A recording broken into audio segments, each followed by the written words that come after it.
Hello, good morning, नमस्कार। आपके अपने चहेते यूट्यूब चैनल लर्न विद आभास से मैं राकेश यादव आप सभी का स्वागत करता हूं। बच्चों, अनेकार्थक भाग 4 के अंतर्गत आज हम कुछ महत्वपूर्ण शब्दों के अनेक अर्थ को जानेंगे। तो कल की क्लास के आगे को बढ़ाते हुए सबसे पहले हम लोग द्विज का अनेक अर्थ जानेंगे। तो द्विज का एक अर्थ होता है ब्राह्मण, दूसरा इसी द्विज का अर्थ होता है पक्षी, और दांत तथा चंद्रमा भी द्विज के ही अर्थ होते हैं। दूसरा शब्द आपको दिख रहा होगा द्रोण। तो द्रोण का अर्थ होता है दोना, और इसी द्रोण का अर्थ होता है द्रोणाचार्य, कौवा, एक पर्वत और बिच्छू। दास्ता, दस्ता होता है कागज के जो पन्ने होते हैं उसको हम लोग कहते हैं दस्ता, या हत्था होता है ना, एक हाथ में लगाते हैं ना, कहते दस्ता लगा लो, तो दस्ता हत्था को भी कहते हैं। या सैनिकों के जो दल होते हैं उस दल को भी हम लोग कहते हैं दस्ता जा रहा है, सैनिकों का दस्ता। आगे देखिए, आपको मिलता है एक शब्द दाय। दाय का अर्थ होता है दहेज या उत्तराधिकार में प्राप्त कोई संपत्ति या दायित्व को भी हम लोग कहते हैं दाय। अगला आपको मिलेगा दारू। दारू का अर्थ होता है शराब, या इसी दारू का अर्थ होता है दवा, और दारू का अर्थ बारूद भी होता है। द्रव्य, द्रव्य का अर्थ है धन और वस्तु। दक्ष, दक्ष माने होता है चतुर, और इसी दक्ष का दूसरा अर्थ होता है ब्रह्मा के पुत्र जो प्रजापति दक्ष थे उनका भी अर्थ होता है। आगे देखिए धार। धार की कोई नुकीली वस्तु जो होती है उसको कहते हैं धार, जैसे पानी की धार या तेल की धार या चाकू की धार, और नदी की धारा का भी अर्थ हम लोग धार से ही लेते हैं। अगला शब्द है आपको धनंजय। धनंजय किसके लिए? अर्जुन के लिए, अग्नि के लिए, और अर्जुन नामक एक वृक्ष है उसके लिए प्रयोग होता है, अर्थात 3 अर्थ देता है। आगे देखें, आपको एक शब्द मिलता है धवल। तो धवल का अर्थ होता है उजला या सफ़ेद, या आप कह सकते हैं निष्कलंक और साफ। ध्रुव, ध्रुव का अर्थ होता है स्थिर, और एक राजा हुआ करते थे जिनका नाम था उत्तानपाद। इन्हीं उत्तानपाद का एक लड़का था या पुत्र था या बेटा था जिसका नाम था ध्रुव, और एक पर्वत भी है जिसका नाम ध्रुव है, और इसका ध्रुव का अगला अर्थ होता है अटल, अर्थात जो स्थिर रहे, अटल रहे, जो टले ना।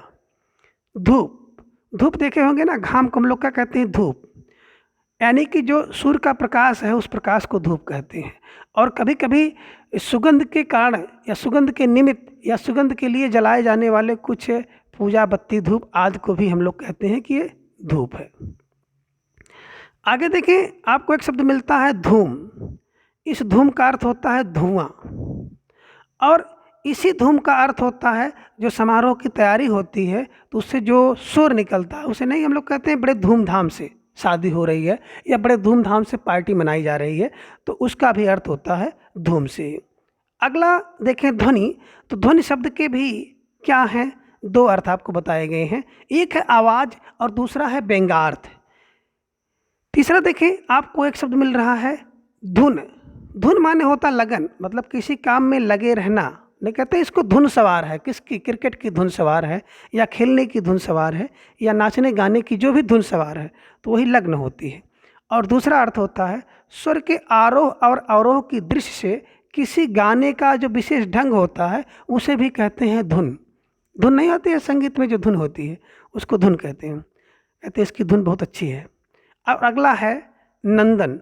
तो नंदन के कई अर्थ आपको देखने को मिलेंगे। तो नंदन का अर्थ होता है पुत्र, और इसी नंदन का अर्थ होता है जो इंद्र का उद्यान। उद्यान माने होता है बगीचा, तो इंद्र के बगीचे को भी नंदन कहा जाता है। और नंदन का अगला अर्थ शिव से लिया जाता है, अर्थात शिव को भी नंदन कहा जाता है। विष्णु और मेघ भी नंदन के अनेकार्थी शब्द हैं। आगे देखिए, आपको एक शब्द मिलता है नकुल। तो इस नकुल का अर्थ क्या होता है? नेवला। और नकुल पांडवों में से एक भाई हुआ करते थे जिनका नाम नकुल था। कहते हैं ना युधिष्ठिर, अर्जुन, भीम, नकुल और सहदेव, तो नकुल यही। और अगला है, इस नकुल का अर्थ शिव भी होता है। नग, नग क्या है? नगीना, और इसी नग को संख्या भी कहते हैं कि जैसे आपको कोई वस्तु मिलती है तो आप कहते हैं हमको 4 नग, 5 नग या 12 नग प्राप्त हुआ।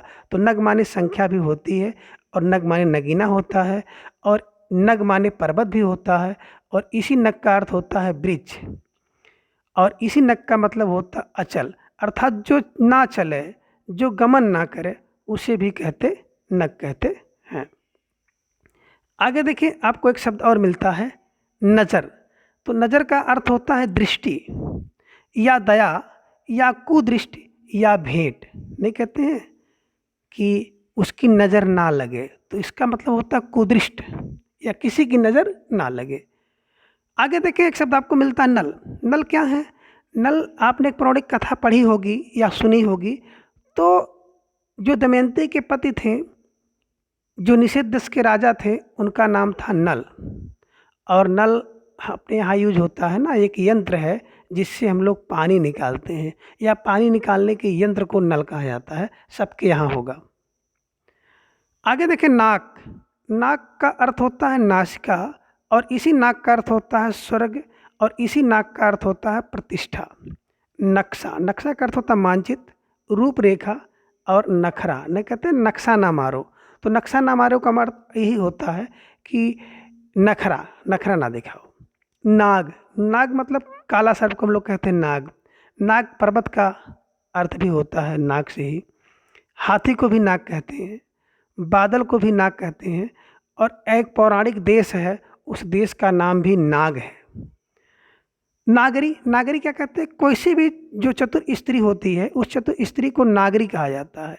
और संस्कृत तथा हिंदी की जो लिपि है, उसका भी नाम लोग देवनागरी या नागरी कहते हैं। नागा। नागा कौन है? तो नागा के देखें कई अर्थ हैं। जो नंगे रहने वाले शैव या साधु हैं, उन्हें नागा कहते हैं। दूसरा, जितने भी नागालैंड के लोग हैं जो वहाँ निवास कर रहे हैं, उनको भी नागा कहा जाता है। और जब कोई काम बराबर चल रहा है, उस काम के बीच में कोई व्यवधान आ जाए, कोई रुकावट आ जाए, तो उसको भी हम लोग कहते हैं कि नागा हो गया।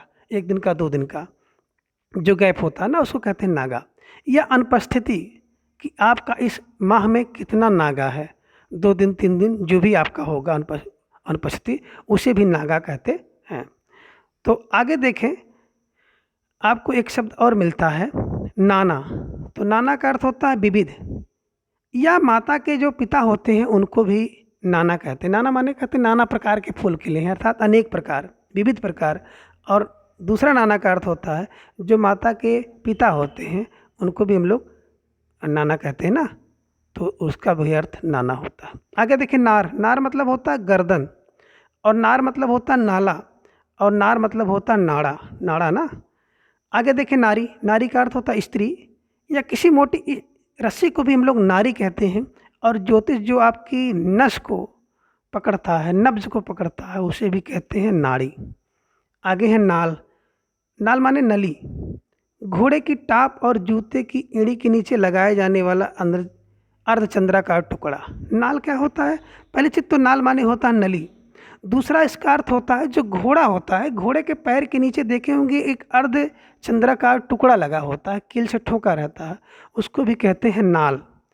और बंदूक की भी एक नाल होती है, तो उसका भी अर्थ नाल से लिया जाता है।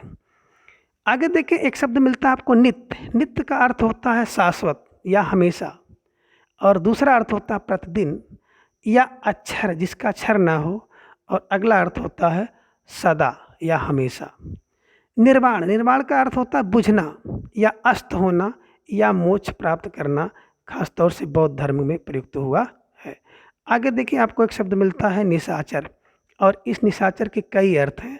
राक्षस, गीदड़, सांप, चोर, भूत पिचास, शिव और चक्रवाक को भी हम लोग क्या कहते हैं? निशाचर कहते हैं। आगे देखें नील। तो नील शब्द के कई अर्थ बताए गए हैं। राम की सेना का एक जो बानर थे जिनका नाम था नील, नल और नील 2 भाई थे ना, तो वहाँ से एक अर्थ लिया जाता है नील। दूसरा क्या है? 100 अरब की संख्या को हम लोग कहते हैं नील। और तीसरा होता है एक पदार्थ है जिससे कपड़े को रंगा जाता है, नीला किया जाता है, उसका भी अर्थ होता है नील। नीलकंठ एक पक्षी है। नीलकंठ शिव को कहते हैं, और नीलकंठ मोर को भी कहते हैं। तो इस प्रकार से नीलकंठ के 3 अर्थ बताए गए हैं। आगे देखें नौबत। नौबत की अर्थ होता है दशा या स्थिति, और दूसरा होता है मंगल सूचक जो कोई वाद्य या नगाड़ा बजाया जाता है तो उसे भी कहते हैं कि नौबत। अगला है पक्का। पक्का का अर्थ होता है परिपक्व, जिसे कहते हैं ना मैच्योर, या पक्का सुदृढ़ माने मजबूत। जैसे पक्का मकान होता है ना तो कहते हैं पक्का काम हो गया, अर्थात मजबूत। पक्ष। पक्ष का मतलब होता है पार्श्व, पंख, पखवाड़ा, जैसे शुक्ल पक्ष और कृष्ण पक्ष। या अनुकूलता या समर्थन की स्थिति को भी पक्ष कहते हैं। जैसे आपके पक्ष में है, मेरे पक्ष में है, मैच किसके पक्ष में है और मैच किसके पक्ष में नहीं है। पट। पट माने होता है वस्त्र, और इसी पट का अर्थ होता है पर्दा, और इसी पट का अर्थ होता है किवाड़, और इसी पट का अर्थ होता है चौरस सतह, और औंघा का विलोम भी होता है पट। आप एक अलंकार ही पढ़ते होंगे ना, मंगन को देख पट देत बार बार। आगे देखिए पटना। पटना क्या है? एक नगर है ना, जो पाटलिपुत्र थे। दूसरा पटना का मतलब होता है तय होना या बन जाना। कोई सामान आप खरीदने जाते हैं ना तो कहते हैं कि 100 रुपये में बस तुम्हारी पट गई है। तो पट गई मतलब तय हो जाना या बन जाना, या मामला का सुलझ जाना। दूसरा होता है चुक जाना। आपने अगर किसी का कर्जा लिया है, उसको दे दिया तो कहा कि पट गया। या छत डालना, मकान पर जब छत डाली जाती है तो उसको भी लोग कहते हैं कि पट गया। पटरी। पटरी क्या होती है? रेल की जो लाइन होती है, किनारे होते हैं, उसको हम लोग कहते हैं पटरी। या एक पैमाना होता है जिसे फूटा होता है, उसे भी हम लोग कहते हैं पटरी। सड़क या नहर के किनारे को भी, रास्ता जो होता है उसको भी हम लोग कहते हैं पटरी। और पटरी का अगला अर्थ होता है मेल, जिससे बहुत मेल होता है उसको भी लोग कहते हैं कि इनसे इनकी बहुत पटरी है। अगला है पट्टा। पट्टा माने होता है अस्थावर या संपत्ति का जो अधिकार पत्र आपको मिलता है उसे कहते हैं पट्टा। और दूसरा होता है पालतू कुत्ते के गले में जो बांधा जाता है पट्टा, उसे पट्टा कहते हैं या पट्टी कहते हैं। अब आगे देखिए पट्टी क्या होती है? एक तख्ती होती है जो घाव आदि को बांधने के लिए लंबे कपड़े से बांधा जाता है। या पतली चौरस लकड़ी या नाव की पट्टी, या एक खाद्य वस्तु होती है जो पट्टी पहले आती थी, अब पता नहीं आपको मिली होगी या नहीं मिली होगी। तो एक पट्टी होती थी हम लोगों के समय में, तो पट्टी वो खाने की वस्तु हुआ करती थी। तो आज की क्लास में बस इतना। शेष हम लोग अगली कक्षा में अध्ययन करेंगे। Thanks for watching.